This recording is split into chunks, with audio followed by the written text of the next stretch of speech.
We look at Luke chapter 9. Luke chapter 9, beginning with verse 1. And Jesus called the 12 together and gave them power and authority over all demons and to cure diseases. He sent them out to proclaim the kingdom of God and to heal. He said to them, "Take nothing for your journey, no staff, no bag, no bread, nor money, and do not have 2 tunics. And whatever house you enter, stay there, and from there depart. And wherever they do not receive you, then you will leave that town. Shake off the dust from your feet as a testimony against them." And they departed, and they went through the villages, preaching the gospel, the good news, and healing everywhere. Now Herod the Tetrarch heard about all that was happening, and he was perplexed, because it was said by some that John had been raised from the dead, and by some that Elijah had appeared, and by others that one of the prophets of old had risen. Herod said, "John I beheaded, but who is this about whom I hear such things?" And he sought to see him. May the Lord use and bless His word in our lives this week. As we take a look at Luke chapter 9, I want you to think about some of those nature videos that you may have watched. Some of those nature videos of the little birds in the nest. And then the mama bird takes those birds and pushes them out of the nest and says, "It's time to fly. It is time to leave." You want to talk about some family tension. The mama bird says, "You got to go." And those baby birds says, "But we like it here. Our food is delivered. Everything is fantastic here. I've got a comfortable place. Why should I possibly leave?" And so you see there's a little bit of this tension as the mama bird is trying to push the baby birds out of the nest. But there are several reasons behind this. One, the mama bird knows that these birds are never going to be able to accomplish all that they're supposed to do, to live out all of their abilities and all of their gifts. They're never going to discover all the things that they can do while they're living inside of that nest. They've got to literally spread their wings and go. But one of the other things that I discovered is that birds don't live in nests. Did you know that? They use nests solely for the purpose of hatching eggs until the point that those birds can go. It has never been designed to be a permanent place for birds to live. Here's one of the reasons. Because predators find nests to be just the best thing ever. In fact, there are predators that look at that little nest and see, look, there's a 3-finger combo right there, already served up in a ready-to-go pouch. It's like a Happy Meal ready to go in that moment. It's an incredibly dangerous place if you stay in the nest longer than you are supposed to stay. You become vulnerable to the predators that will come after you. There's a little bit of the same spirit with Jesus and the disciples. The disciples are just starting to get the groove of hanging out with Jesus, being around Jesus, having this front row seat with Jesus. Jesus is really starting to do some amazing miracles. There's some amazing things that are going down. Maybe some of the disciples are writing this down and says, "Man, this will be a book one day. This is fantastic. This is great." And then Jesus takes those disciples in Luke chapter 9, and He begins to push them out of that nest. I don't know what kind of tension that was in that place, but you could almost see, like, wait a minute, we're just getting used to this. I don't feel as secure out there as I do here. Jesus, the whole reason that I came to follow you was to be with you. And now Jesus says, you got to go.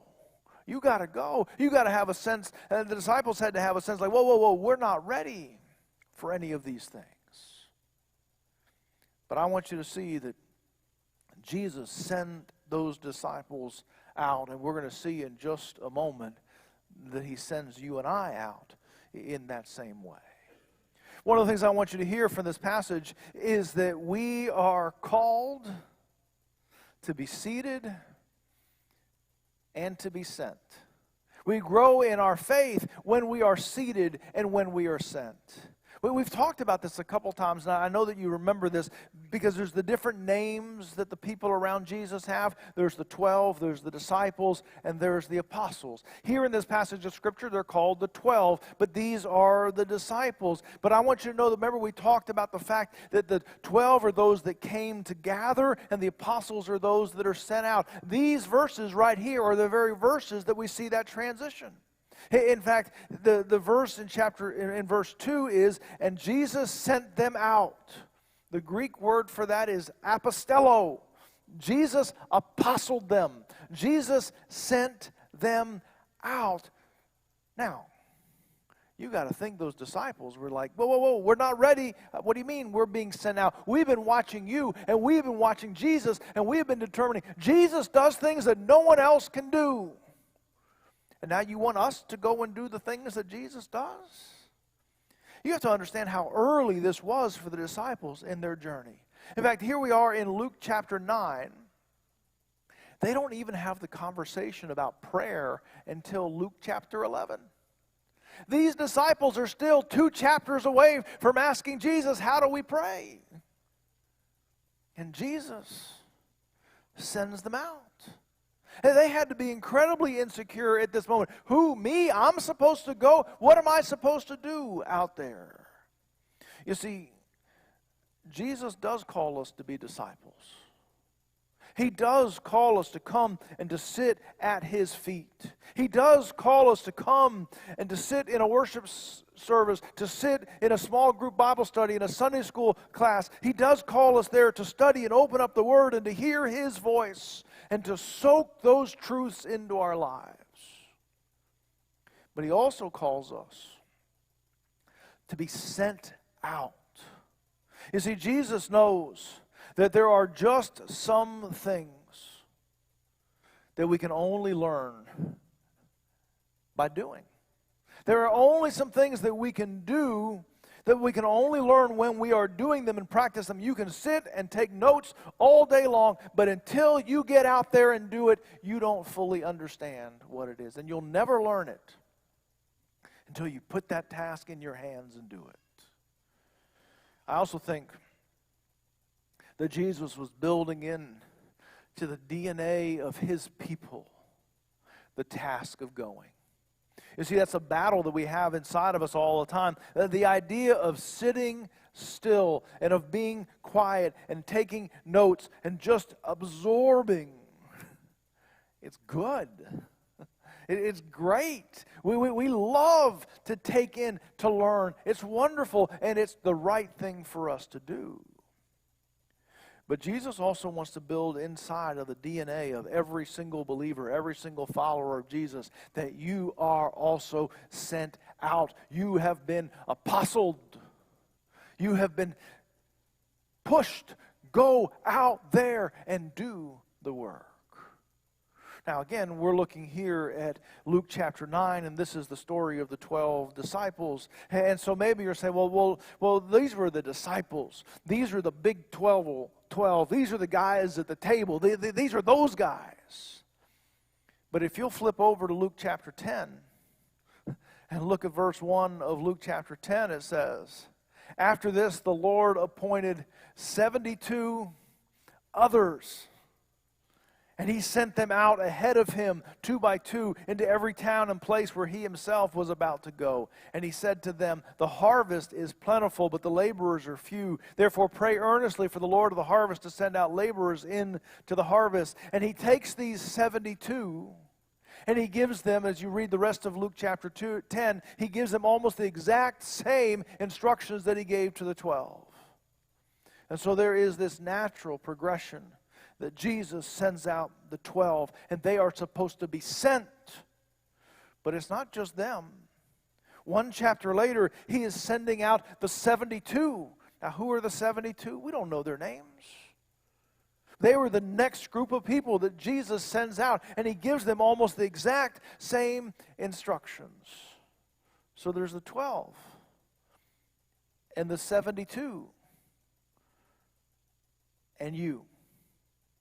See, you're in there as well. Did you notice that? He says the 72 are sent, but He says, but the harvest is so large Pray for the Lord of the harvest to send forth laborers into the field.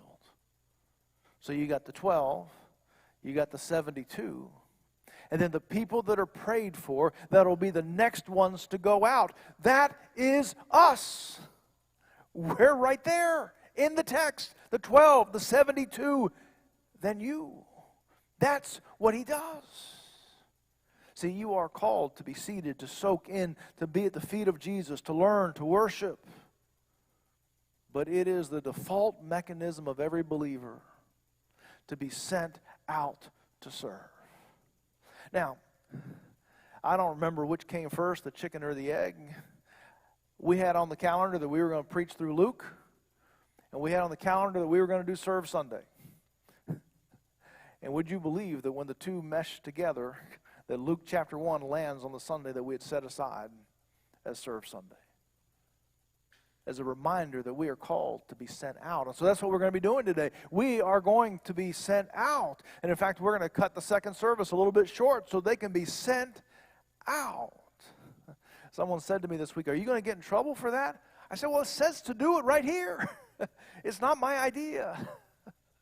And I'm not going to get in trouble for it, because this is a church that understands that calling.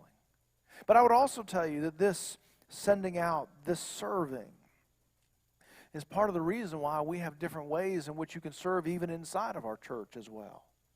Because you grow by doing. And so you'll hear about different lists and different opportunities and different needs that are in the life of the church.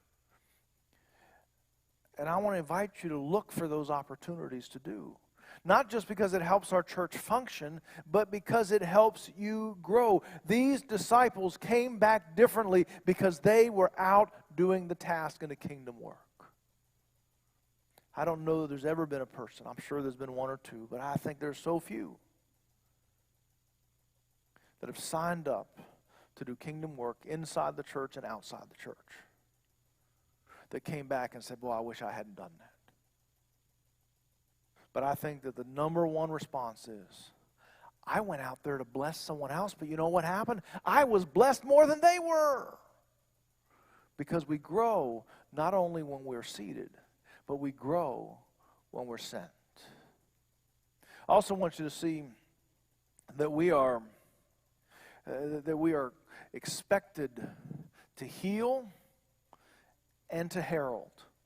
We are expected to heal and to herald. I want to start with that cool word of herald. It's not a word that we use very much, but I want you to just imagine a world. Join me with me on this. Imagine a world with no Facebook and no Twitter, no email, no cable television, no satellite, no TV, no radio, no newspaper, no telegraph. All that you have is some guy in the town square yelling, "This is what we know." You know what he's doing? He's a herald who is proclaiming. And you particularly listen to the herald who was proclaiming if he was bringing a message from the king.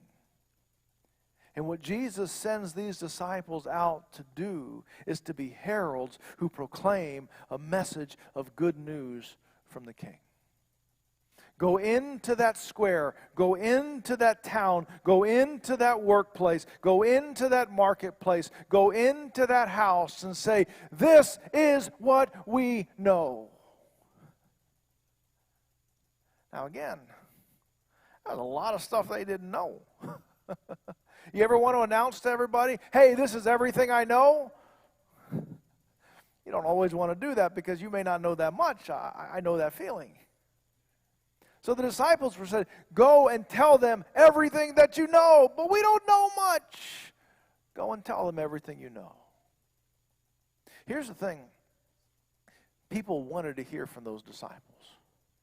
Now, I know that there was a sense that when they went to those villages, they really wanted to meet Jesus. But there were questions that they wanted to ask those disciples. That they wanted to come alongside of Andrew. They wanted to come alongside of Peter and James and John and Thaddeus and said, "What's Jesus really like? Did Jesus really perform all of those miracles? Man, who is Jesus? I mean, he is so different. Could you explain to me who Jesus is? And they would come along and ask questions. Well, are you glad that you followed him? Are you glad that you left your family business behind to follow him? Was that a good decision? Do you have any regrets about that? And maybe to ask the question, do you think someone like me could be a follower of Jesus?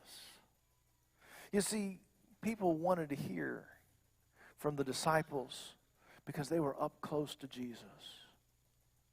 I want you to know that people have all of those same questions that they want to hear from you. Who is Jesus?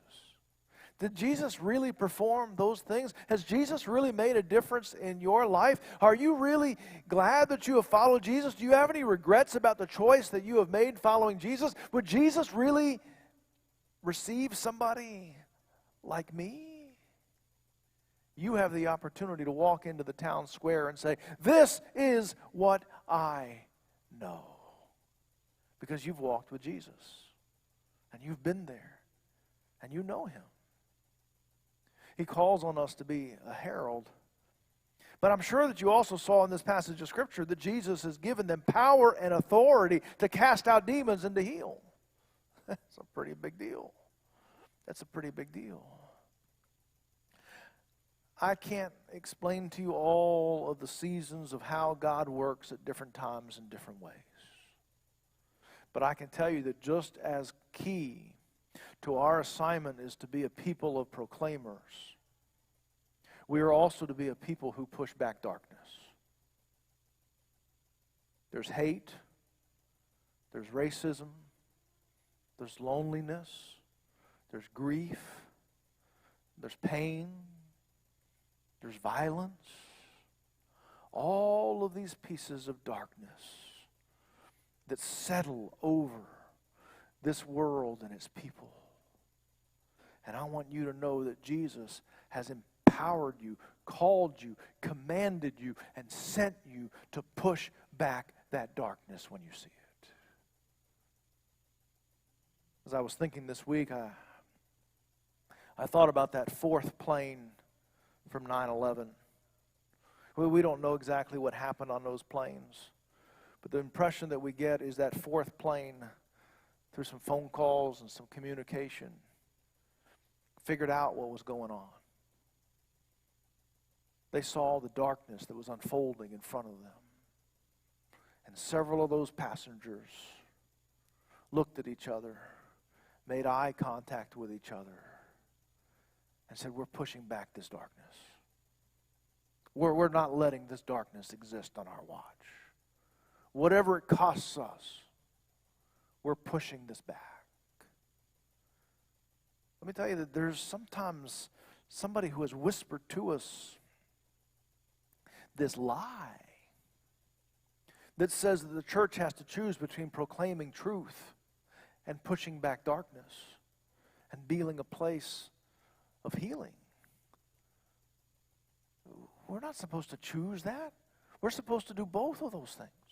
We are supposed to walk into the town square and say, this is what we know. And when we see darkness, evil, pain, hatred, loneliness, racism, all of those things, we are to make eye contact with each other and say, oh, no, not where I am.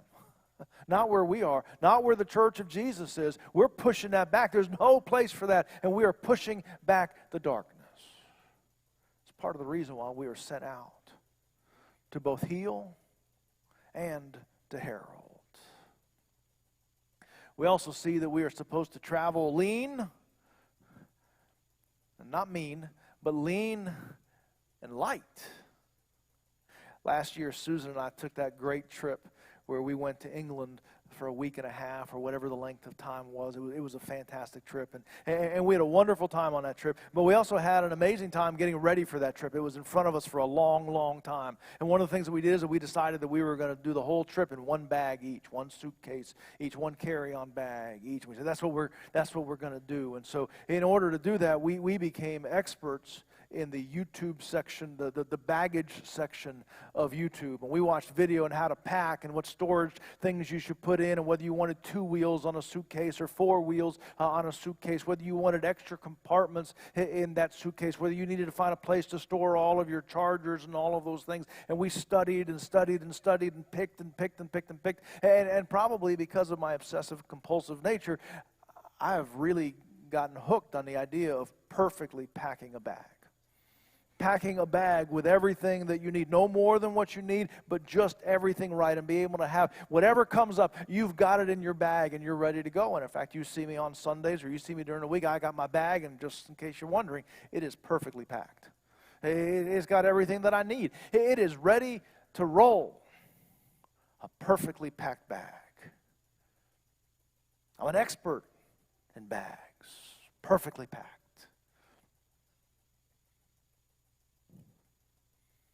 And then Jesus says, don't take a bag. He says, go and don't take a bag. But I like my bag. I like my stuff. It's not so much the bag. It's my organization. It's my plan. It's all of my things. I've thought everything through. I know what I'm going to need. Jesus, don't take a bag. He says, don't take any backup clothes. Don't take any extra food. Don't take food at all. Right now, go. Why would Jesus say, don't take a bag? Don't take extra clothes. Don't take food. Well, he doesn't exactly tell us why, but here are some things that I think are reasons why. One is, go now. One of the reasons we don't go right now is, well, I got to go home and pack. Well, no, you don't. You're not taking anything. You're already packed. Go right now. You are in this moment ready to go. I think there's another part of it is, who are you going to depend on? Now, see, that's the whole reason I like my bag, is I like to think that I've thought through everything. I've got my flashlight. I've got my payday candy bar. I've got all of my charging cables. I've got a battery pack to go. I've got this size computer. I've got this stuff to read. I've got everything. And Jesus said, no, you got me. That's what you need. You got me. And you're not going to get very far unless you're depending on me. I think another reason why he sends this is they were supposed to go connect with some people. In fact, he talks about go find a house. Go stay in a house. Let me tell you, if you are self-contained with food for 3 days, spare change of clothes, the best pop-up tent that they make, then you can kind of go sit on the outsides of town and just kind of do your own thing and get ready to maneuver and figure out what you're going to do and just kind of do your own thing. But man, if you got no food and you got no money and you got no bag, you need to go find somebody. And you need to go meet somebody. And you got to go have a conversation with somebody. You got to get to know somebody. And you got to get invited into their house. Relationally, Jesus says, go be with people. No excuses. Go be with people. Now, I'm grateful for all of the things that our church has. I'm grateful for the things that we've got planned. But boy, I got to tell you that there is a reminder at the heart of this that says, go now. Don't wait until everything's perfect. Go now. He says, go and depend on me to fill in the gaps. And the heart and strategy of what you're going to go do is go be with people. Go be with people. Go find people. If you are doing ministry, if we are doing ministry, if you are doing ministry, and it doesn't involve people, And it doesn't involve connecting with people. You're doing something, but you're not doing ministry. You haven't been sent out and doing the work of being a herald and a healer, because that's always people work. Don't let your bag, your plan, your stuff, your resources get in the way of your mission. This morning, today, I hope that you have some assignments that you're going to go out and do, that you're a part of a team. Again, as Colby said earlier, if you don't have a team, come back here at 3 o'clock. There are some really good projects that you get to be a part of if you don't have one yet. Come back. There's something for you to do, and that you're going to get to go be with some people. And that's going to be exciting. Today's Serve Sunday. But I also want you to know that tomorrow is going to be Serve Monday. And the day after that is going to be Serve Tuesday. And the day after that, Serve Wednesday. Wherever you go, Jesus has sent you to that place. To have that heart of serving.